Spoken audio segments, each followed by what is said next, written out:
dégbà alágbà pẹ̀rẹ̀ báyìí ni mo bá wọn tí wọ́n hun.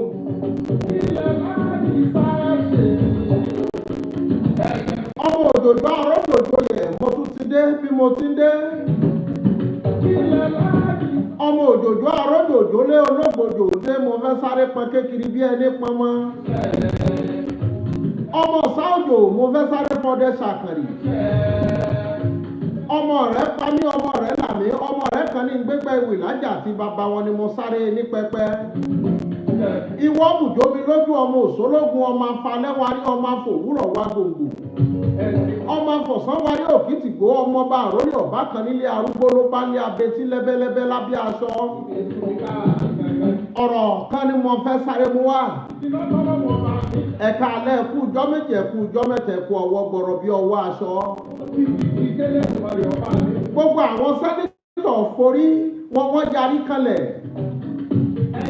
Wọ́n láwọn ò ní gbà wípé bí àwọn darandaran tí láǹfààní tí wọ́n ń dẹ̀mí èèyàn lóró. Orí yọ́ padà yé gbogbo wa sí. Ṣebí ní dọ́kìnní àná tá à ń pariwo pé Fúlàní darandaran. Fúlàní jínigbé ẹni bẹ́ẹ̀ kọ́ lórí. Fúnra Red Chamber náà tí wọ́n ń pariwo. Òun láǹfààní láǹpadà fi hàn gbogbo wa.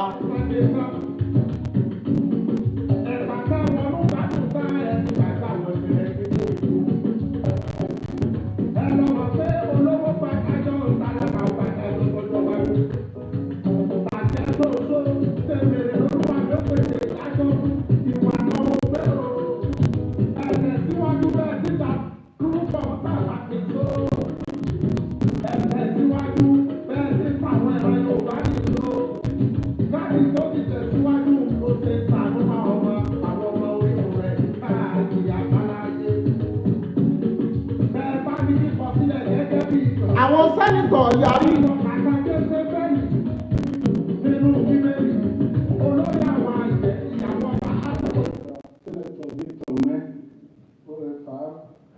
I represent Anambra Central Senatorial District.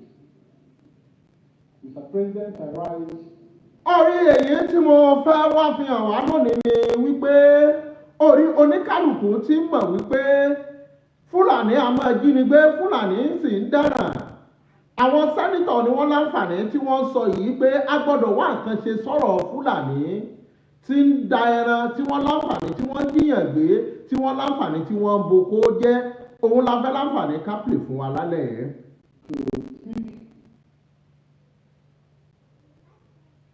Mo ń bọ̀.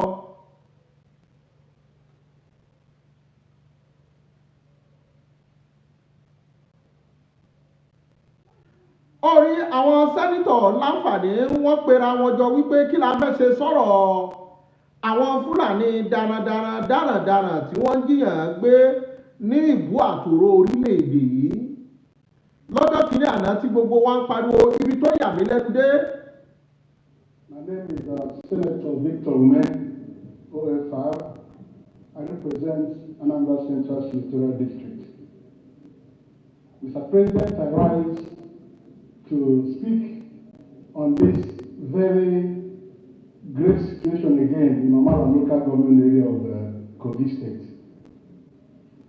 Orí sẹ́nitọ̀ yìí ń rẹpísẹ́ǹtì ìpínlẹ̀ Kogi ó lóun fẹ́ sọ̀rọ̀ nípa nǹkan tó lágbára tó sì láǹfààní tí ń pa wọ́n lára nípínlẹ̀ Kogi.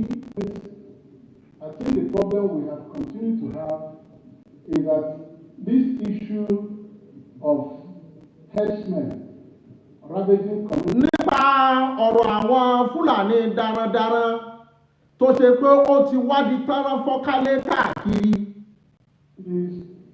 Across states of the Federation, we have not been able to deal with it decisively. Ó ní nípa ọ̀rọ̀ yìí tó ti láǹfààní tó ti di tánrán fọ́kálé káàkiri gbogbo ìpínlẹ̀ lórílẹ̀‐èdè àsìwá nǹkan kan ṣe sí. Itself started by saying gunmen. Ó là bẹ̀rẹ̀ láti mọ̀ sọ pé àwọn agbésùmọ̀mí àwọn agbébọn. These communities, gunmen. It was when he got to the third paragraph I said disturbed that herders attacked another community. Ó ní nígbà tó dójú ẹ̀ ló wá di wípé àwọn Fúlàní yìí wá ń lọ sínú ìlú kọ̀ọ̀kan láti lọ dojú ogun kọ wọ́n. and killed 21 persons. Wọ́n sì pèèyàn 20 orí Senate Red Chamber ni wọ́n ti láǹfààní ni wọ́n ti ń sọ̀rọ̀ yìí fáwọn ọmọ Yorùbá kan tí wọ́n ní àwọn tí wọ́n ń ṣe Yorùbá Nation Sunday Igboho nítorí owó ní tẹ̀bí àwọn sẹ́nítọ̀ náà ni wọ́n ń sọ yìí. Wake up from your slumbering. It's good that you give something the good caption and begin to look Ọlọ́dà kárí nǹkan ká sì sọ bó ṣe yẹ kó rí good caption. of addressing it. Ká sì mọ bá ṣe yanjú ẹ̀ lọ́wọ̀ọ̀wọ́ lásìkò. Look at even the prayers concerned with the motion. None was directed at solving the problem of herders in various communities. We are talking about Olóyè ká wá nǹkan ṣe sí àwọn ẹni tó láǹfààní tí wọ́n ń wọ inú agbègbè àti ìletò oníkálùkù yìí. getting the MEMA and people to supply the list and to people who have been displaced. The herders should be told. Ó ní kò ń ṣe pé àwọn ẹni tí Fúlàní bá lé kúrò lágbègbè wọn àbí nílùú wọn láwọn aláǹfààní láwọn lọ fún ní nǹkan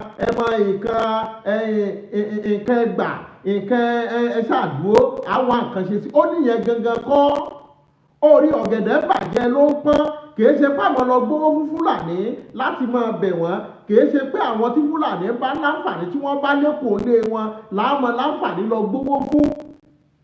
Láwọn ọmọdé ẹ máa jẹun náà ẹ kó wọn síbì kan náà ká wá àtúnṣe sí.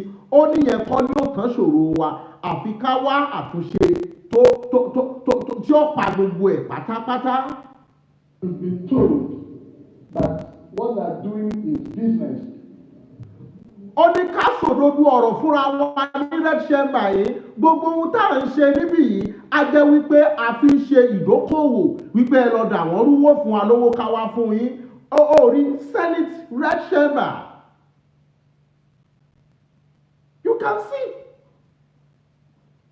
Ìdí tí mo fi láǹfààní tí mo fi ń tu ní Yorùbá ni wípé àwọn ìyá mi àwọn bàbá mi kan lè má gbọ́ àwọn òyìnbó yẹn yé ká tu ká fọ wẹ́lẹ́wẹ́lẹ́.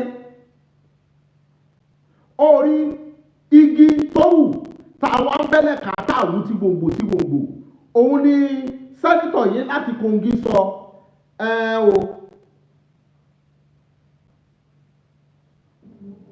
If you do cattle rearing, it's business. That's a type of farming.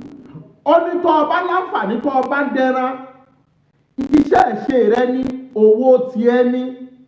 And those who do not want to confine their business to a particular location and breed their cattle. Ó láwọn tí wọ́n bá wá fẹ́ dúró níbì kan láti máa dẹran wọn. Have open latitude to move it. Ó ní wọ́n láǹfààní wọ́n wá wádìí kan tó fẹ̀ láti máa ṣoko tiwọn láti máa fi dá ẹlòmíì láti máa fi bà tẹnìkan jẹ́. Land, kill people who are living there. Ó ní kàkà tí wọ́n ṣe bẹ́ẹ̀ wọ́n pa àwọn tó wà ń bẹ̀ wọ́n boko wọn jẹ́. And ravage the community and annihilate them. Ó ní wọ́n wá wọnú agbègbè àtìlétò yìí wọ́n sì ṣe wọ́n bí ọṣẹ ṣe ṣojú. To have this type of report from the Senate on regular basis. Ó ní gbogbo ìgbà ni wọ́n wá mú ìròyìn yìí láti ń sọ ní Red Chamber ní gbogbo ìgbà ní Senate tó ga jùlọ nílé ìgbìmọ̀ aṣòfin tó lágbára jùlọ. The 8th Senate, we saw a lot of this happening. Ó ní 8th Senate àwọn Senate tó bá bàbá Buhari ṣe tán ó ní bẹ́ẹ̀ náà ni gbogbo nǹkan wọ̀nyí náà ni wọ́n mẹ́jọ yìí wá. Ó ní ní Nasarawa, Benue, Taraba. Parts of the north. Àti àwọn agbègbè kan ní north. That are still ravaging. They are now in Kogi. Ó ní ní ìsìn wọ́n ti wá kóra wọn pọ̀ wọ́n ti wà ní Kogi òun jà fún senatorial district tiẹ̀.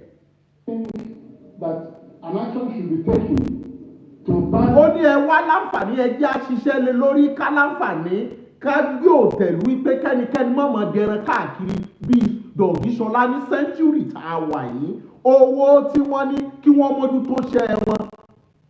For migrant grazing with cattle across Nigeria. ó ní migrant wọ́n máa kúrò láti ìlú kan ìletò kan síbì kan ó ní ó yẹ ká gbò tẹ̀lé pẹ́ẹ́nì kó kàdédé wọ̀lú kan yóò sì máa fẹ́ràn jẹ kó kiri ó ló yẹ ká wá nǹkan ṣe sí níbi tá a bọ́rọ̀ orílẹ̀-èdè yìí dé. We must have to do things the way they are done in civilized nations. Ó ló yẹ ká máa ṣe nǹkan bó bí gbogbo ayé ṣe ń ṣe láwọn ìlú tó lajú tí wọ́n mọ tí wọ́n ṣe káàkiri àgbáláyé. Ranching has been. Ó ní àwọn tí wọ́n ń láǹfààní tí wọ́n ń ṣe tí wọ́n ń dẹran jẹ. Time without number. But we should be able to put our cattle in confined settlements. Ó ló yẹ ká lè kó àwọn màálù wa síbì kan tí wọ́n ti láǹfààní tí wọ́n ti máa jẹ tí wọn ò ní dá aráàlú láàmú. Control them, breed them, and then produce meat. Because that's the thing. Ó ní tẹ́ ẹ bá kó wọn síbì kan wọ́n jẹun wọ́n fún wa mílìkì dáadáa wọ́n fún wa lẹ́ran tó dọ́sọ̀ gidi. Ó ní owó tiẹ̀ ni. If all the cattle you consume in the United Kingdom, you see them on the streets of the United Kingdom or England, nobody sees these things on the roads. Ó ní gbogbo ẹran tí wọ́n ń jẹ ní United Kingdom tí gbogbo ayé ń jẹ ó ní mélòó lẹ́ẹ̀ rí lójú títì níbẹ̀ ó ní kò sẹ́ni tí ń rí wọn kí wọ́n ń dà kiri káàkiri báwa ṣe ń dà tiwa kiri àdẹ̀pẹ̀rẹ̀ wa ní giant of Africa. It's only there that we can stay and every morning either to invent. Ó ní lọ́dọ̀ wa ní bíbá ilẹ̀ ti láàárọ̀ kùtùkùtù tí wọ́n máa dẹran kiri tí wọ́n wọnú oko lóko tí wọ́n pààyàn lọ. Kill 30 persons, touch the houses, burn them. Kill 30 persons wọ́n pèèyàn bí 50 wọ́n sì láǹfààní wọ́n bẹ àwọn èèyàn lọ́wọ́ wọ́n jẹ oko wọn kò sì sí kankan tẹ́nì kankan ṣe sí. Orí àgbélẹ̀rọ kọ́ o red chamber ni wọ́n ti ń sọ ní Senate. Properties, displace them, and we have no solution to it. Nigerians should be planning on how to put an end to this scourge of herders displacing people in their ancestral homes. Because they bring ó ló yẹ ká wá nǹkan ṣe sọ̀rọ̀ àwọn Fúlàní darandaran tí wọ́n wà ń pa àwọn èèyàn mọ́nú ìlú wọn mọ́lé wọn lórí dúkìá wọn. And move into people's ancestral lands when they are sleeping. They kill them, burn their houses. Ó ní wọ́n láǹfààní wọ́n jẹ kó wọn nígbà tí wọ́n sùn wọ́n pa wọ́n mọ́lé lásìkò tó ní kálukú forí lóṣù ká. And we get this report continuously. And this headers. Ó ní gbogbo ìgbà la mọ́ wá ń gba ìròyìn yìí ní gbogbo ìgbà á sì wá nǹkan ṣe sí. Around. So we must put a stop to it. Let us find a way of putting a stop to it, even by this. Let us find a way of putting stop to it. Ẹ jẹ́ wá ọ̀nà àbáyọ láti dẹ́kun gbogbo ìwà darandaran tí wọ́n ń pààyàn tí wọ́n ń yíyàn gbé yìí bó la ṣe wá fẹ́ wá àtúnṣe sí. This is what we have been clamoring for the past 3 or 4 years. That is what brought Yoruba nation into existence. That is what we have been clamoring for. That is what we have been battling for. That is what we have been agitating for. That Fulani herdsmen must leave our land. Let's continue, please.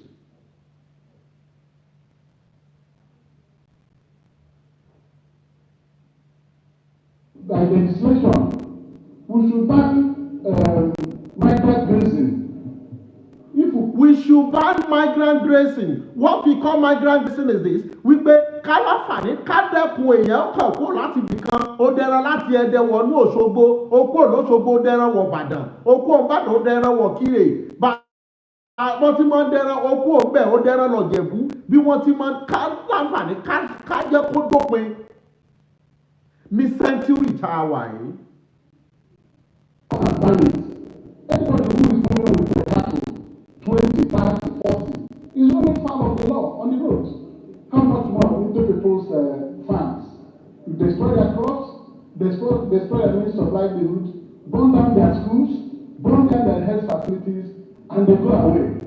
Nobody is talking about that. Ó ní àárí àwọn Fúlàní tí ó ní màálù ogún bíi 30 bíi 40 wọ́n sì wọnú ìlú kan wọ́n pàwọn èèyàn wọ́n jó skul wọn wọ́n jẹ nǹkan ní wọn wọ́n báyàwó wọn sùn wọ́n kọ̀mítì oríṣiríṣi atrocities kò sì sí nǹkan kan tẹ́nì kankan ṣe sí. This is what we are agitating for. There must be an end to all this, doing things with impunity to our children. Prevent them and put a stop to this.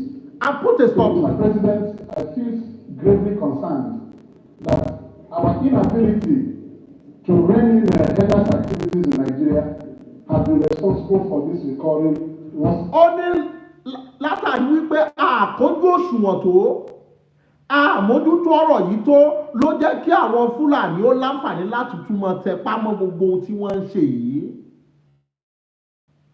Thank you. I know the senator from Kogi State. He said the bitter truth. That is the bitter truth. And the destruction of properties. Let us look for a way of making it illegal for anybody to carry cattle around the country. They should be able to build ranches. This is what I'm saying. So this one now that Insecurity has brought. Ó ní gbogbo ẹni tí ó bá dẹran kó ralẹ̀ kó ṣe é síbi tí ó bá ṣe sí kìí ṣe pàmò dẹran kiri káwa máa ṣe bí òmùgọ̀ káàkiri ìlú táwọn pààyàn. Ó ní ẹjẹ́ aṣọ di òfin ká sì sọ́dọ̀ èèwọ̀ kó di àṣẹ pé gbogbo rọ́dọ̀rọ̀dọ̀ yẹn ó gbọ́dọ̀ dópin. This is what Sunday Igboho is clamoring for. This is what Baba Akintoye is clamoring for. This is what all the agitators is clamoring for. This is what we want in our nation. We need peace.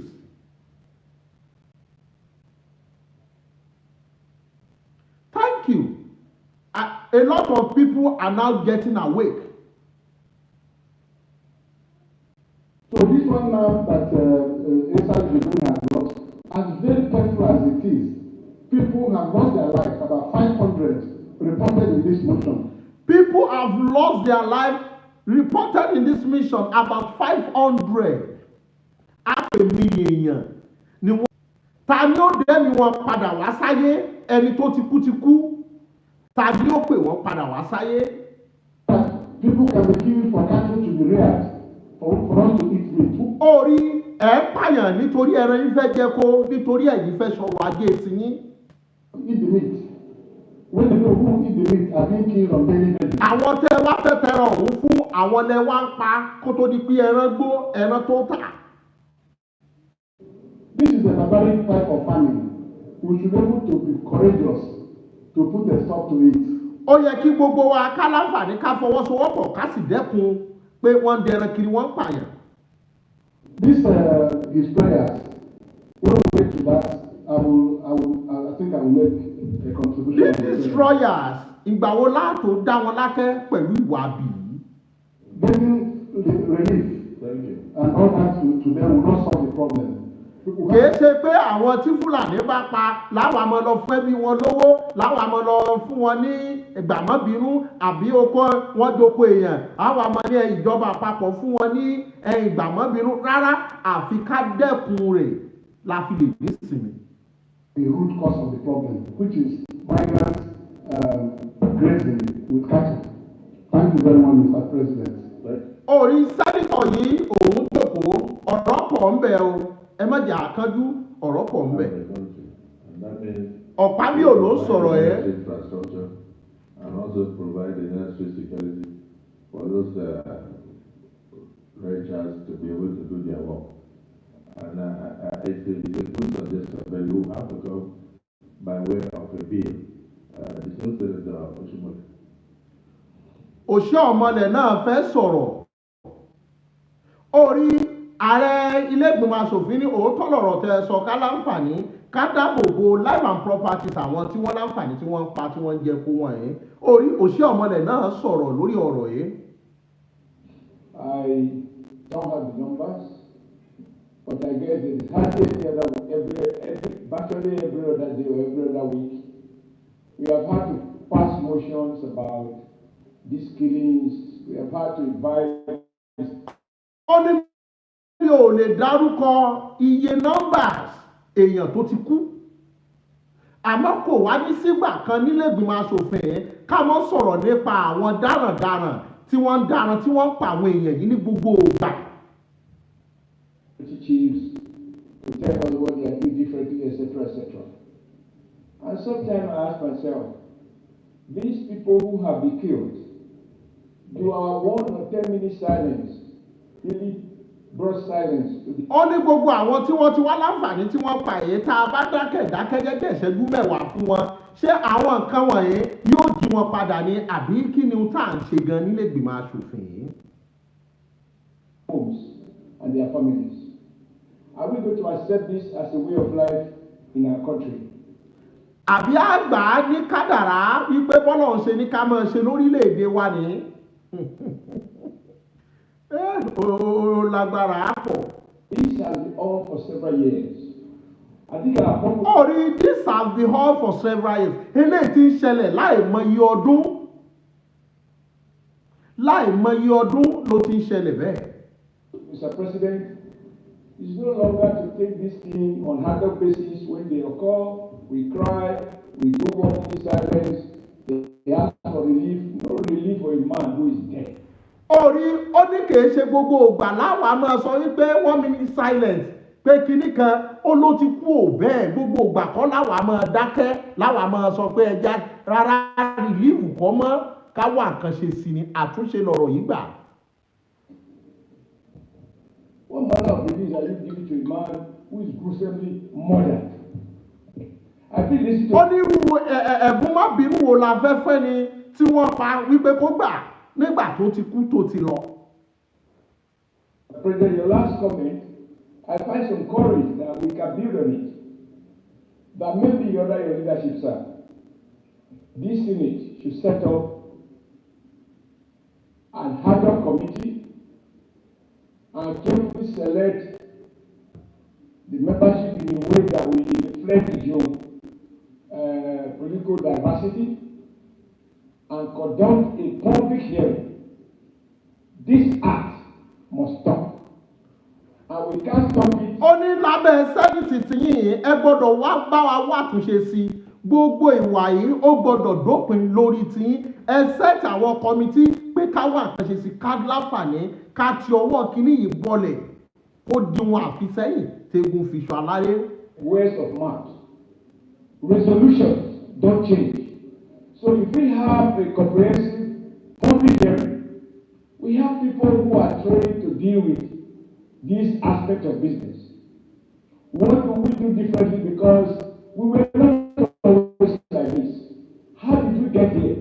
Such a public hearing, I'm sure there are well-meaning Nigerians. Ọláyé wọn ò rí báyìí látẹ̀yìnwá ó ní bò la ṣe bára wa nínú odò tá a wà yìí tí Fúlàní ó jiyàn gbé tí ó pààyàn tí ó sì sí nǹkan kan tẹ́nìkan kó ṣe sí ó la gbọ́dọ̀ wá túnṣe sí bá a ṣe rí tẹ́lẹ̀ kọ́ yìí. Share our concern.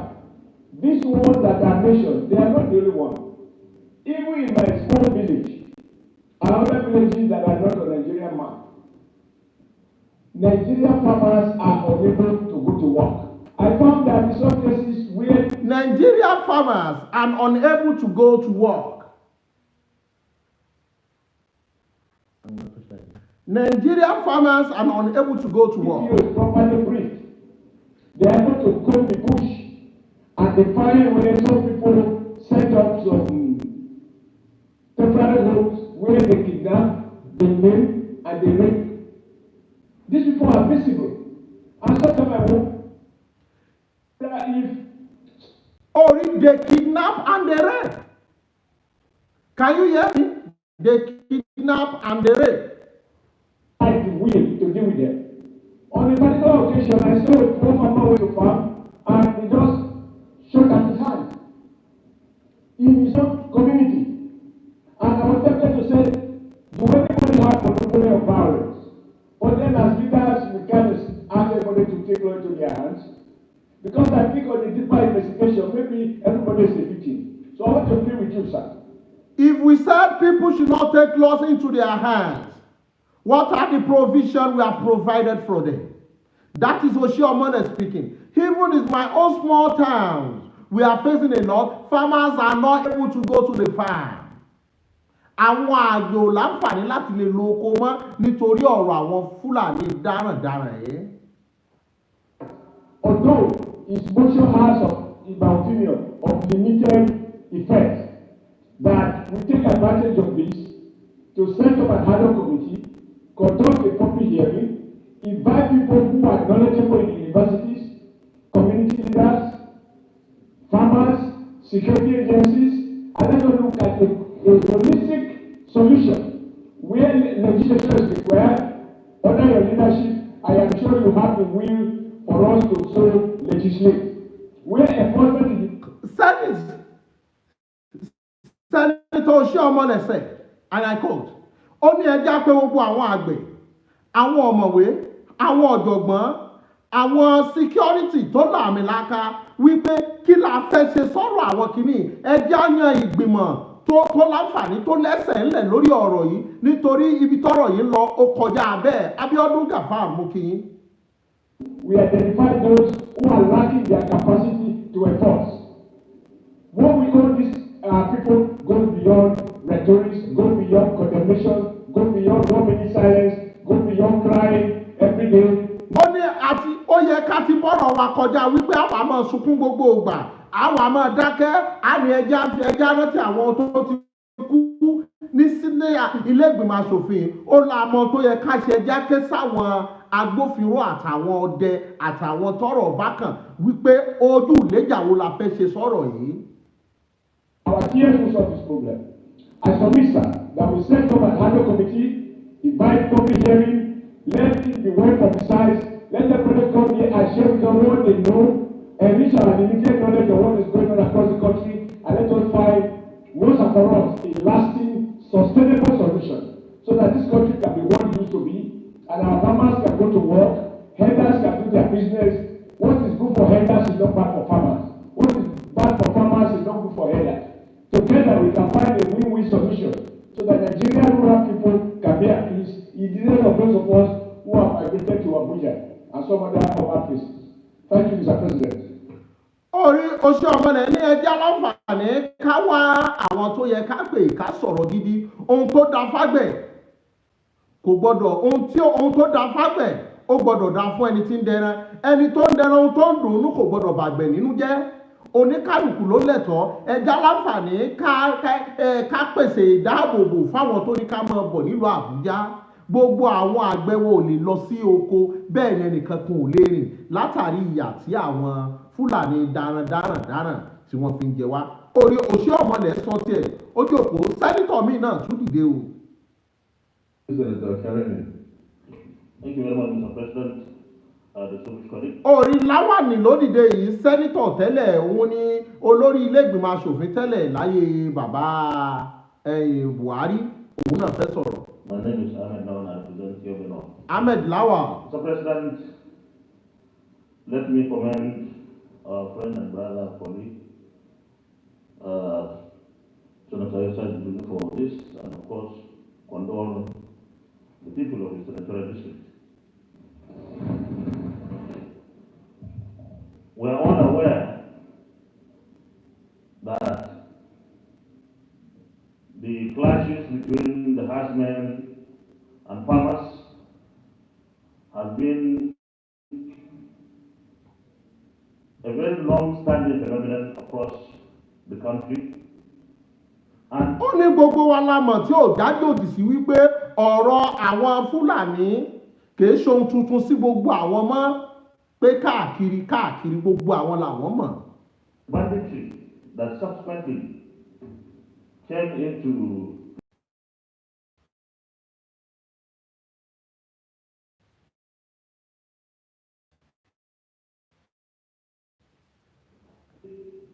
most of it was happening in the north.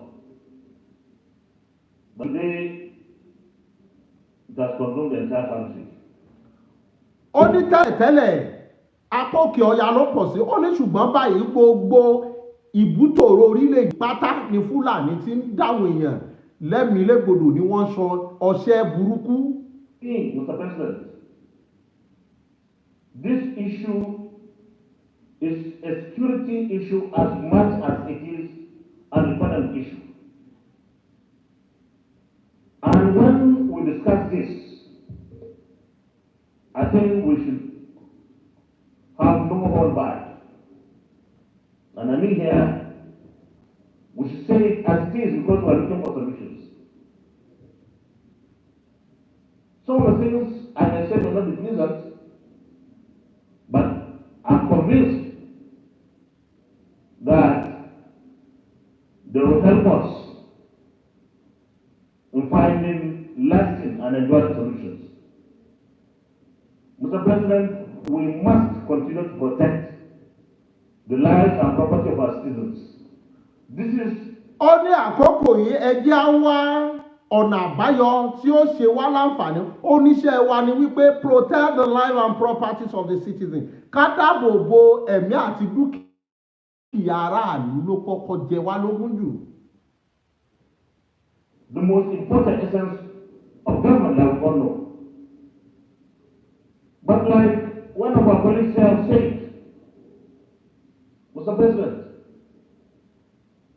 the history of how the herdsmen, particularly the Fulanis,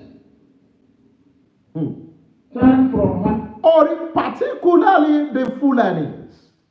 Can you hear that statement? Níjọ́ kìíní àná tá à ń pariwo pé Fúlàní jà ara wo lórí burúkú ọmọ Yorùbá mi tí wọ́n ní kò rí bẹ́ẹ̀. Thank God Haúsá gan ti sọ pé Fúlàní olórí burúkú ló pọ̀ nínú wọn. Thanks.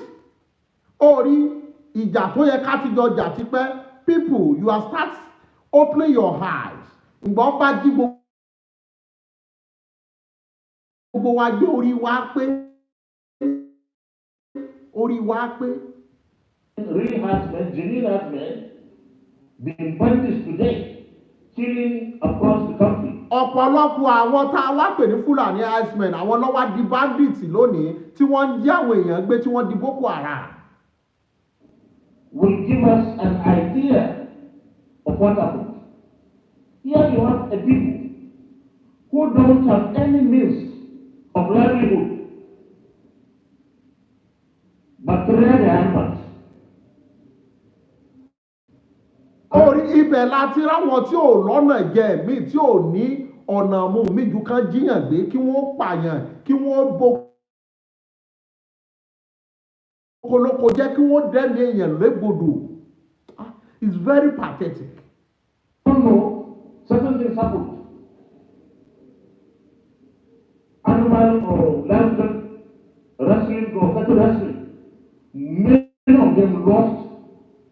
Ìyá mi comfort wọ́n ní I can't see the comment. On setting up a committee is a sheer waste of time and resources. You all know how they came to the country and who brought them, send them back to where they came from. Thank you. Miss Comfort. Ẹ ṣé, àdúpẹ́. They are cattle, most of them. And of course we know that they don't do any other thing. So Mr. President, today as it is, the livestock industry is worth 30 trillion naira. Because some authorities will tell you it's 30 trillion naira in Nigeria. So this is a very important industry. And we cannot neglect it. When we deal with those who kill our people, we must be looking at. My question to Lawan. Lawan was the Senate president when Buhari when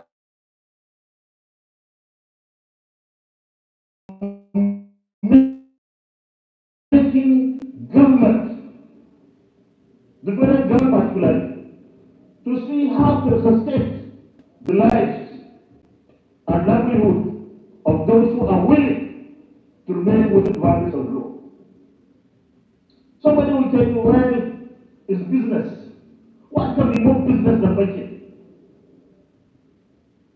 As a government, we give banks the opportunity so they will steal money, and today we are neck deep in Amphon with funds stolen in this country.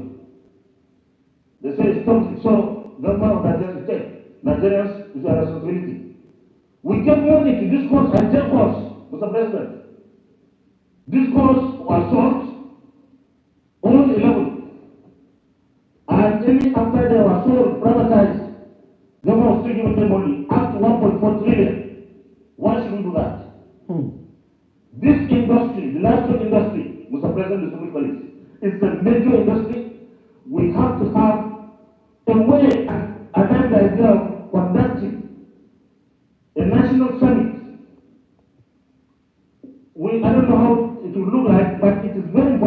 President, you lead the Senate to have a national summit on livestock development and then the subsequent insecurity that we face. I don't know when those who know better will sit and come up with something. But let me random, Mr. President. I believe that we So they are clamoring for those.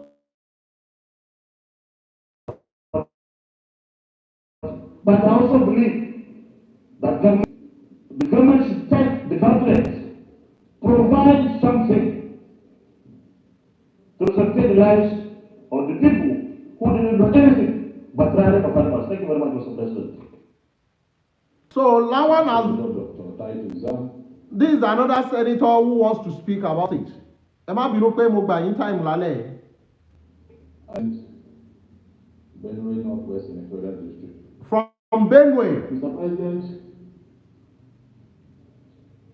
if you listen from the tone of my voice, you will know that I am bleeding internally. Tẹ́ ẹ bá gbọ́ bí mo ṣe ń sọ̀rọ̀ yìí nínú ohùn mi, ẹ rí wípé mò ń sunkún sínú ohun tó ń sọ nìyẹn.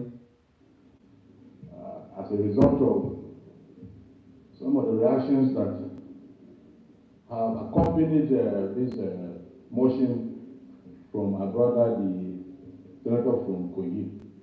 Mr. President, all over the world, what guides human behavior is enabling laws. Only law can determine whether our behavior is right or wrong. The Senate is the highest law-making institution in this country. The issue of farmers' health crisis has defied all security efforts.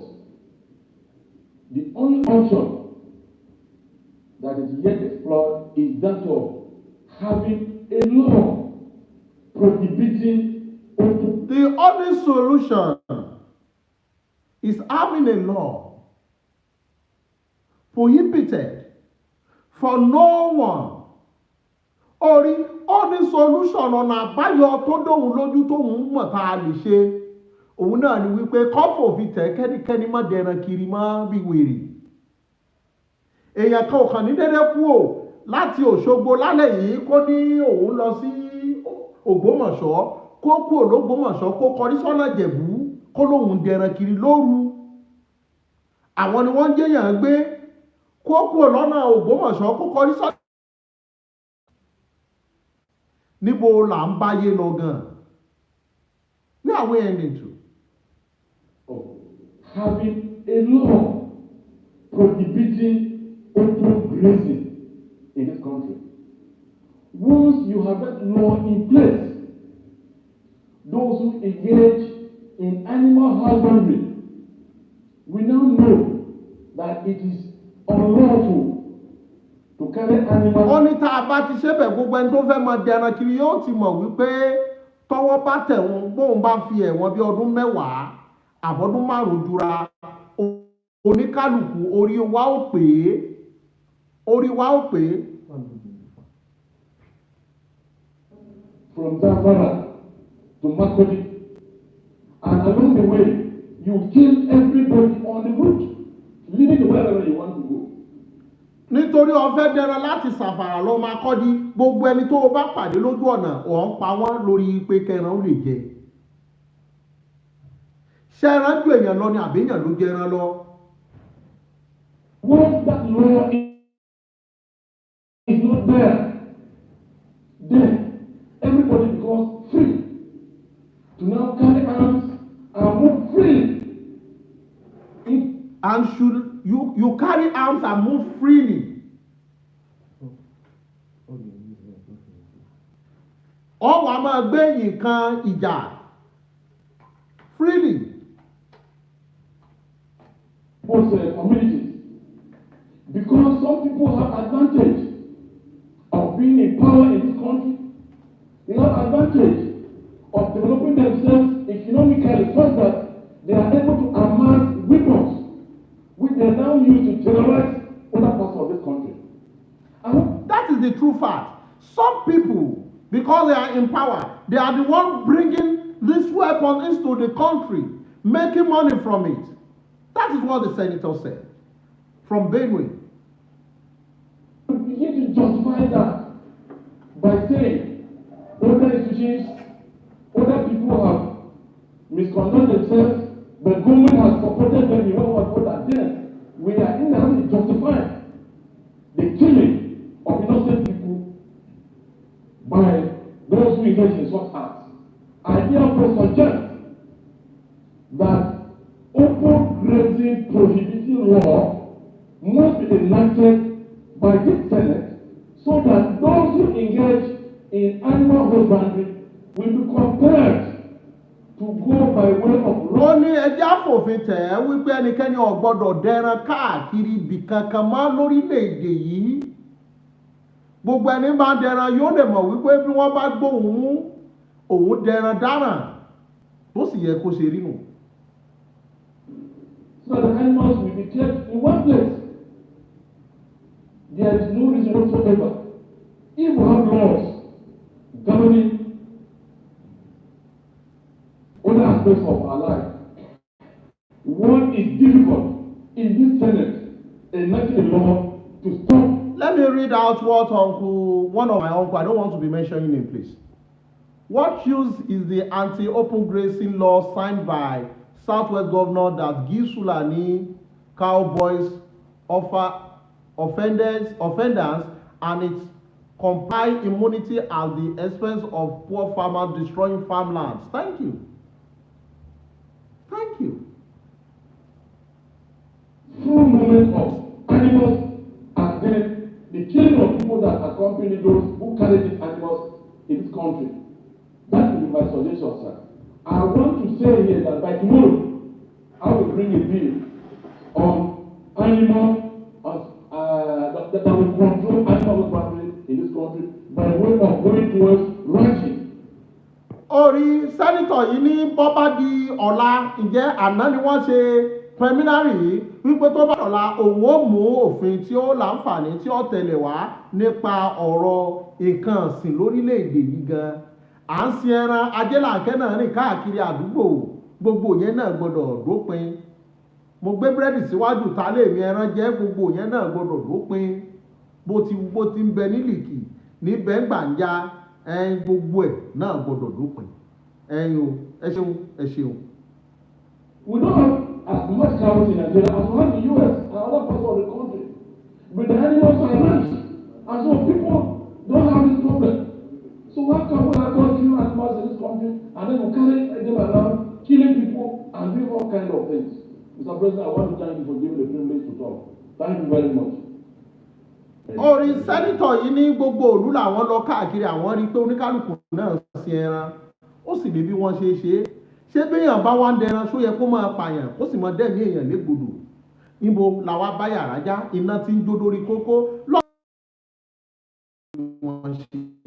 A kí gbogbo wọn o pẹ̀lú iṣẹ́ takuntakun tí wọ́n ṣe. Ẹ jẹ́ á tún gbọ́ síwájú. It's overflowed. So let's quickly look at the prayers and see if it's not deep enough, then we can go into additional prayers for the purpose Ṣé ọ̀rọ̀ prayers rere? of this matter. So prayer 1, observe a minute silence. Wọ́n sọ̀rọ̀ bàtàbàtà kalẹ̀ ó rọ́pàá bí o. Bọ̀bọ̀ yìí wo you never make any contribution as a Senate president. The next thing do you have anything to say? Let's make a prayer. Is it prayer? Ìgbàgbọ́ láìsí iṣẹ́ òkú ni ẹ̀fọn ń jẹ́ nínú ilé òun ṣe lórúkọ Jésù kẹfọn lọ àbó òun ṣe láíláíláí kí ló kọ́ lọ́hùn pẹ̀lẹ́fọn? You make security yourself. Lọ ra fliti, lọ ra rake, àbí kò ra kọ́ìlì. We have to put in place security, not by prayer. Ẹ jágbọ́. For the departed souls in Omala local government area of Kogi State and all other parts of Kogi State affected by this farmers traders imbroglio. Those in support of prayer 1 say aye. Those again say there. The eyes have it.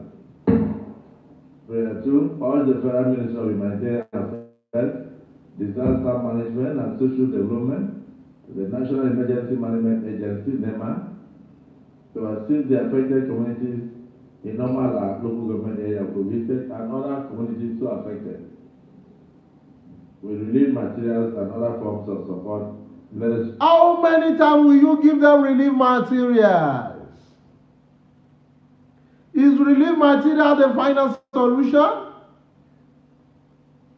You give them 1 million, it will be equivalent to 1 billion in 2 weeks' time. You give them 10 million, taba ma 10 billion.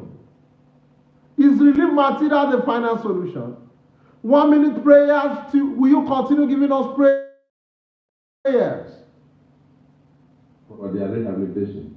Those in support of prayer 2 and when they say I, those who can say there, the eyes have it. Prayer 3, equally urge the Federal Ministry of Humanitarian Affairs, Disaster Management and Social Development and NEMA to provide minimal seed capitals for the women and youth in the affected communities to facilitate. Àkọ́kọ́ gbogbo ohun tí wọ́n láwọn fẹ́ fáwọn èèyàn yìí sẹ́nítọ̀ kan náà wọ́n fi rán àwọn kan ni wọ́n láǹfààní ni wọ́n sọ di nǹkan aláta tí wọ́n kò jẹ kò ní dókè bẹ́ẹ̀ ni ò ní dé sàlẹ̀ ẹ bẹ̀rù Ọlọ́run ẹ bẹ̀rù dájọ́. Thank God all the Senate, you are now seeing what Sunday Igboho is clamoring for. You are now seeing what the Yorùbá community are clamoring for. You now see what makes our farmers running helter-skelter without going to farm. Orí ọ̀rọ̀ yìí ṣẹlẹ̀ láṣà àná ni mo mú wá fún gbogbo àkàgbọ̀ fún gbogbo àwọn tó ń wọlé. A dúpẹ́ pé gbogbo àwọn sẹ́nítọ̀ náà ti ń kàn wọ́n gbọ̀ngbọ̀ngbọ̀n. A sì dúpẹ́ lọ́wọ́ gbogbo èyí tá a jọ ṣètò. Ọ̀rọ̀ ló gbọ́ lẹ́nu gbogbo àwọn sẹ́nítọ̀ yìí nítorí gbogbo ọ̀rọ̀ tó pa bí òun sọ yìí ọ̀rọ̀ yóò bẹ́ mi lé. Àdúà. Ṣé àdúà ló kàn? Mr. Olawale, thank you. You are welcome. Ṣé àdúà ló kàn? Àmọ́ àbàjẹ́ kinní kan lórílẹ̀‐èdè yìí tí nǹkan bá ṣẹlẹ̀ a máa ń pè ní àmúwọ́ Ọlọ́run. Èmi ò gbàgbọ́ pé gbogbo nǹkan àmúwọ́ Ọlọ́run ni. Ṣé lórílẹ̀‐èdè yìí àwa kà kọ́lẹ̀ wípé kí Fúlàní ó fìbọn pa wá ni? Kí ló dé tí wọ́n kà kọ́lẹ̀ pé kí Fúlàní ó fìbọn pa wọ́n láwọn kọ́ńtì yòókù? Ṣé àwa kà kọ́lẹ̀ wípé kí Fúlàní kó bẹ́yàn lọ́wọ́? Kí ló dé tí wọ́n kà kọ́lẹ̀ kí Fúlàní ó bẹ́ wọn lọ́wọ́ lù yòókù? Àwọn nǹkan kan wà kìí ṣàkọọ́lẹ̀. Ignorance, heartless minded àwọn tá a yàn síbẹ̀ ló bí kádàrá òjijì. La fi máa ń gba kádàrá wọ́nranwọ̀nran. Ẹni tí wọ́n jí gbé tí wọ́n pa, ṣé kádàrá gbà tó ń bọ̀ lọ́dọ̀ Ọlọ́run ó kọ wípé kí wọ́n jí mi gbé kí wọ́n pa mí ní o? Èèyàn mélòó ni wọ́n jí gbé bẹ́ẹ̀ láwọn other countries tó kù? Nítorí a máa tètè ń lọ kàn mọ́ kádàrá àmúwọ́ Ọlọ́run ni àmúwọ́ Ọlọ́run ni rárá. Àmúwọ́ Ọlọ́run kọ́ làwọn nǹkan kan. Lóòótọ́ kádàrá wà, àmọ́ stupidity àti ignorance àti heartless minded àwọn tá a pè láṣíwájú wa ló ń kópa àrùn bọ́pọ̀lọpọ̀ wa. Tá a bá ní à ń ṣe prógámù iná ṣe ségesège kó tó di pọ́ntàn jẹ́ wá bí mi ṣé kádàrá ni àbí àwọn wèrè tá a yàn só lórí? Kádàrá ẹni tó ń ṣe prógámù UK iná ò ṣe lọ́mọ lọ́wọ́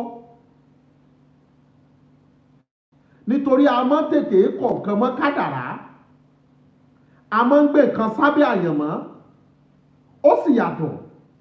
Ní Jésù fi ní ìgbàgbọ́ láìsí iṣẹ́ òkú ni.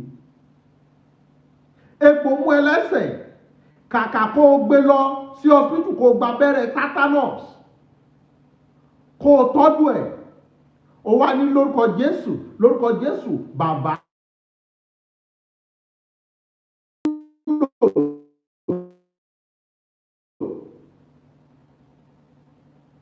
Ẹ̀fọn jẹ́nu yàrá ó wá ní bàbá. jẹ́ kí ẹ̀fọ́ di ọmọ bàbá kí ló kọ́ lóhùn pẹ̀lẹ́ fún orí mosquito net protection. That is why you have to protect your life and secure your future. If you don't protect it, you are on your own. So àwọn nǹkan kan wà tá a máa ń gbé sábẹ́ kádàrá tí è ṣe kádàrá. Because we find ourselves in a situation whereby we don't ask.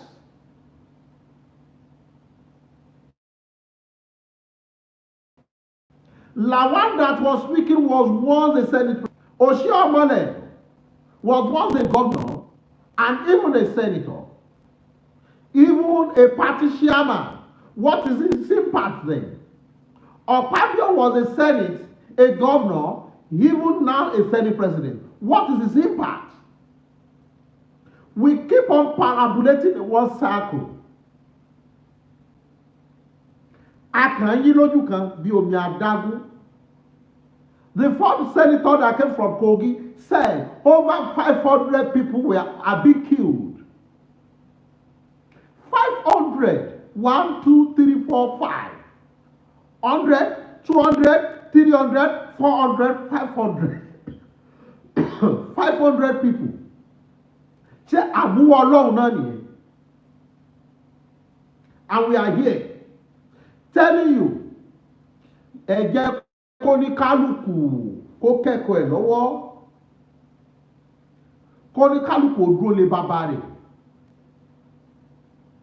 Every time you keep on making 2 minutes silence.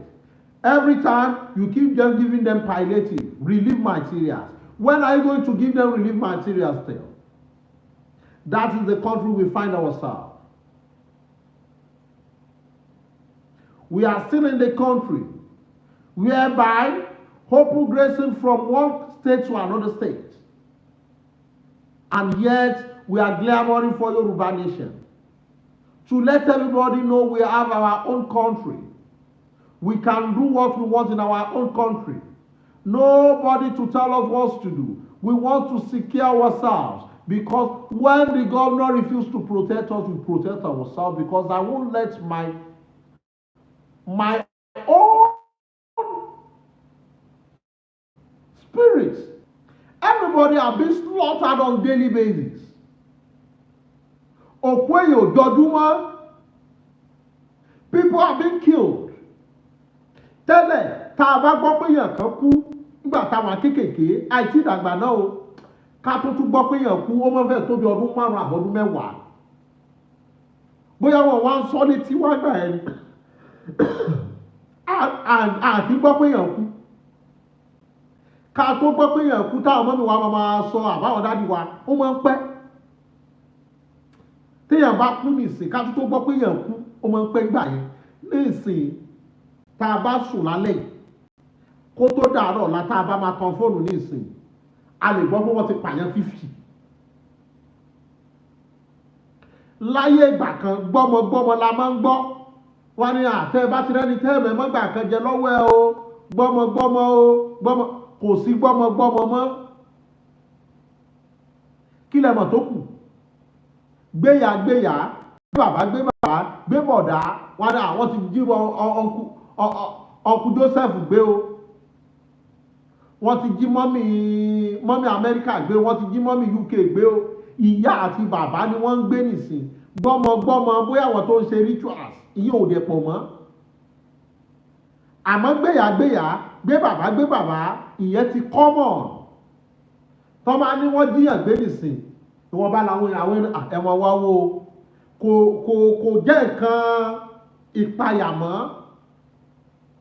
Before tá a bá fẹ́ travel Yábà láti mọ́ lọ́wọ́ mọ́tò alẹ́ tá a bá lọ s'Àbújá látèkó. Night bus, àwọn bọ́ọ̀sì onílé ńláńlá yẹn àwọn la máa ń wọ̀. Night bus ni mo wọ̀ dáadáa láì mọye ìgbà. Wọ́n bí mi re èèyàn ò lè ní kí n kó láti Ìbàdàn táìmù yìí kí ni mo lọ sí Ìlọrin èmi àti ẹ̀kọ́. Mi ò lè kó láti Ìbàdàn bí mo ṣe wà yìí kí ni mo lọ s'Èkó. Níbo láti Ìjẹ̀bú gan o lè lọ kọrí s'Abẹ́òkúta. látàbẹ́kúta wọn bí ẹranko ló ń bọ̀ sékòó kí ló jẹ yó. You are on your own. We can't move freely. That is why Sunday Igboho stood up. This must stop. They call him sorts of names. Àwọn ní Yorùbá nation. Àwọn ní Facebook nation. This is where we find ourselves. Orí, mo dúpẹ́ lọ́wọ́ gbogbo ẹ̀yin tá a jọ gbọ́, tá a jọ láǹfààní, tá a tún jọ wuri tí ọ̀rọ̀ orílẹ̀-èdè ń dé. Wípé ìjínigbé ò tí ì dáwọ́ dúró. Wọ́n sì ń yá àwọn èèyàn gbé. Níjọ́ wo la tó fẹ́ kú mbẹ̀. We call ourselves Giant of Africa. $1 to Naira is 1 farm. We call ourselves the Giant of Africa. Minimum wage cannot buy a bag of rice. We call ourselves Giant of Africa. A bag of cement is sold at 8,000 plus. We call ourselves Giant of Africa. 1 liter of petrol is sold at 800. We call ourselves Giant of Africa. We don't have 24 hours electricity. We call ourselves Giant of Africa. We don't have any social amenities. We don't have good schools. We call ourselves Giant of Africa. We are giant of laziness. We are not giant of anything. Giant of corruption. Giant of non-entities. Giant of bad leadership. We have nothing to show. We don't have good roads. We don't have electricity. We don't have good hospitals. Show me what you are giant of. We are giant of dubious leaders. Akabi, ó dàbọ̀ yín bàbá, ó dàbọ̀ yín màmá, ó dàbọ̀ yín ẹ̀gbọ́n, ó dàbọ̀ yín àbúrò.